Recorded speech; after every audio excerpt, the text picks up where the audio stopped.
नमस्कार, मी कीर्ती देशमुख रांगोळी and garden या चॅनलवरती आपलं सगळ्यांचं खूप स्वागत करते। आज आपण फुलझाड आणि फळझाडांना लिक्विड फर्टिलायझर कशा प्रकारे मी घालते ते या व्हिडिओमध्ये दाखवणार आहे, तरी पूर्ण वेळ व्हिडिओ पहा।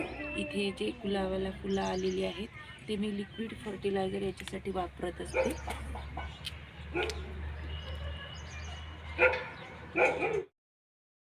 महिन्यातून एकदा मी या फुलझाडांना लिक्विड फर्टिलायझर घालत असते आणि ते कशा प्रकारे तयार करायचं ते आपण पाहणार आहोत।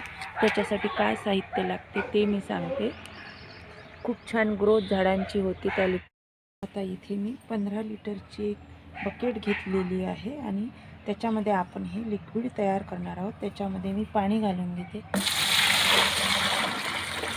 इथे 10 लिटर पाणी घालणार आहे मी।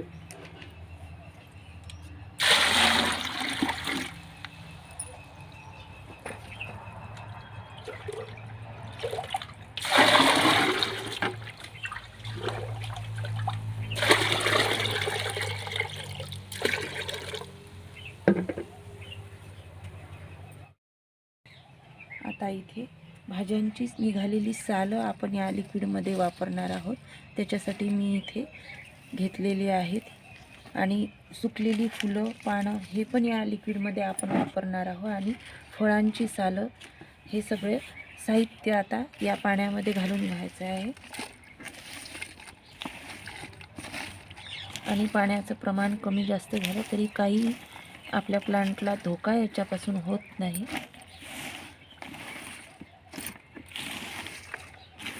इथे केळाची सुकलेली सालं पण मी याच्यामध्ये घालून घेतलेली आहे।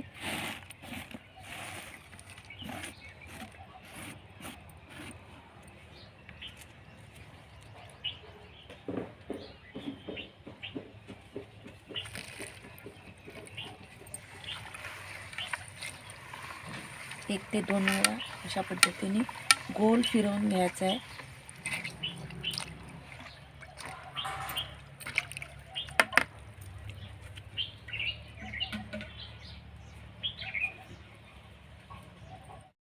आता इथे मी वाळलेली शेणाची गोरी घेतलेली आहे आणि ही वाळलेलीच घ्यायची आहे आपल्याला आणि या पाण्यामध्ये घालण्यासाठी मी याचा बारीक करून घेते।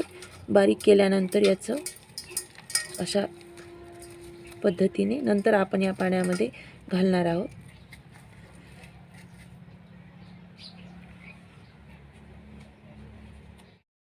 आता इथे गोरी पूर्ण बारीक करून घेतलेली आहे मी आणि ती आता याच्यामध्ये घालून द्यायची।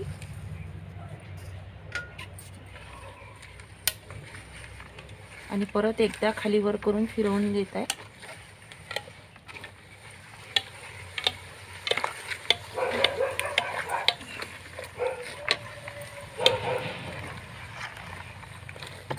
आणि याच्यापासून हे सगळं साहित्य कुजल्यानंतर खूप चांगलं लिक्विड आपल्या फुलांच्या झाडांना घालण्यासाठी तयार होते।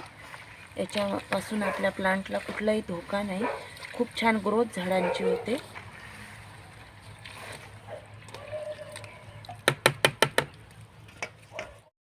आता इथे गाईचं गोमूत्र घेतलेलं आहे मी, हे अर्धा लिटर घेतलेलं आहे, ते आता याच्यामध्ये घालून द्यायचं आहे।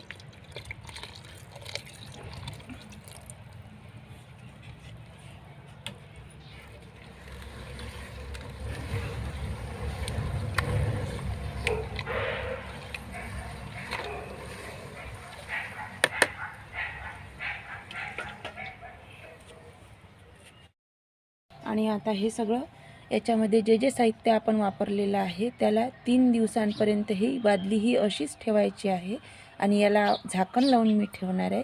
त्याच्यानंतर याच्यापासून छान लिक्विड तयार होईल। आता मी याला झाकण लावते आणि 3 दिवसांपर्यंत याला असंच ठेवते।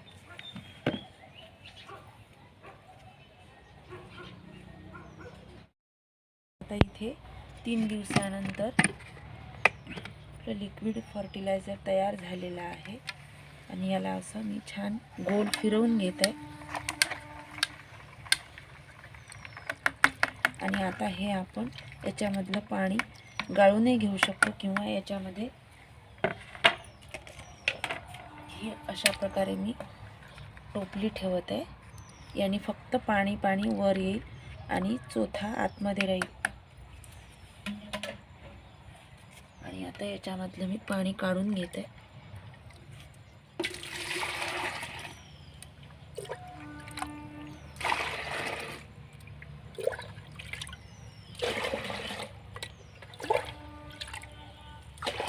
कुठलाही कचरा वगैरे येणार नाही याच्याने. अशा पद्धतीने आपण जर पाणी घेतलं तर. आणि आता इथे 5 लिटर मी काढून घेतलेलं आहे छोट्या बादलीमध्ये.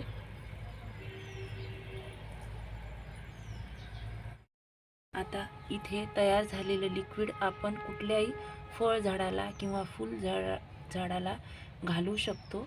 त्याच्यासाठी मी इथे 5 लिटर याच्यामधलं हे लिक्विड काढून घेतलेलं आहे. याच्यामध्ये आपण साधं पाणी पण मिक्स करून घालू शकतो, स्प्रेनी पण घालू शकतो आणि झाडाच्या बुडाशी पण घालू शकतो. आता मी इथे याच्यामध्ये पाणी मिक्स न करता असंच घालणार आहे आणि 1 ग्लास भरून झाडाची ग्रोथ पाहून झाड किती आपलं मोठं आहे त्याप्रमाणे याचं प्रमाण वाढवायचं आहे.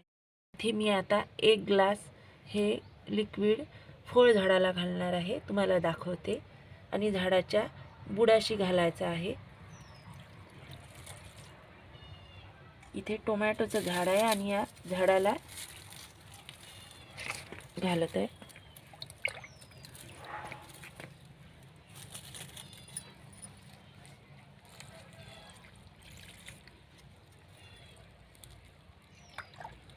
याप्रमाणे आपल्याला 1 ते 2 ग्लास झाड किती मोठा आहे त्याच्यावरून ठरवायचं आहे. आणि जास्तही घालण्यात आलं तरी पण झाडाला कुठलाही धोका या लिक्विडपासून होणार नाही. झाडांची खूप छान ग्रोथ होते. इथे बघू शकता तुम्ही झाडाला टोमॅटो किती छान आलेले आहे.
आता इथे मिरचीच्या झाडाला मी घालत आहे आणि ही रोपं मी कॅरेटमध्ये लावलेली आहे फळांच्या. आणि आता याच्या बुडामध्ये 1-1 ग्लास घालून घेत आहे. प्रत्येक रोपाला 1-1 ग्लास घालत आहे.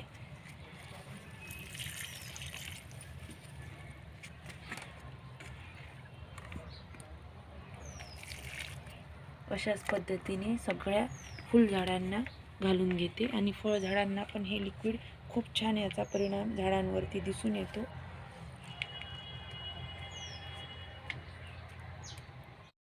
आता इथे कुंदाचं झाड आहे आणि हे झाड खूप मोठं आहे. याला फुलं, खूप सुंदर फुलं आलेली आहेत आणि भरपूर फुलं आलेली आहेत. तर आता या मोठ्या झाडाला मी जे हे लिक्विड घालणार आहे त्याचं प्रमाण मी जास्त करणार आहे. 4 ते 5 ग्लास या झाडाच्या बुडाची मी घालणार आहे. आणि त्याच्याने खूप छान ग्रोथ पण झाडाची होते आणि फुलं पण खूप सुंदर येतात. भरपूर फुलं देतात झाडाला. फ्लावरिंग भरपूर प्रमाणात येते.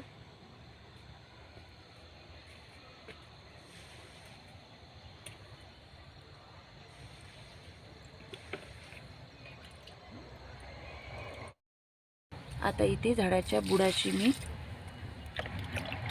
4 ते 5 ग्लास घालून घेणार आहे.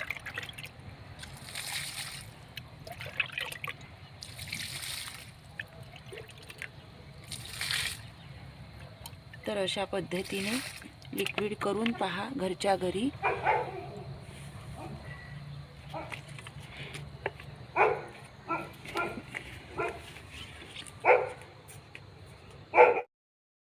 आता इथे जे आपण लिक्विड तयार केलेलं होतं याच्यापासून आता मी हे भरपूर प्रमाणात केलेलं आहे आणि हे पाणी याच्यामधलं काढून घेतल्यानंतर परत याच्यामध्ये एवढंच पाणी घालायचं आणि 2 ते 3 दिवस अशीच बादली झाकून ठेवायची आणि त्याच्यानंतर ते लिक्विड काढल्यानंतर जो चोथा उरेल या सगळ्या साहित्याचा ते झाडाच्या बुडांशी घालून द्यायचं आणि त्याचं पण छान खत तयार होते. तर अशा पद्धतीने करून पहा आणि व्हिडिओ पाहिल्याबद्दल सगळ्यांना धन्यवाद.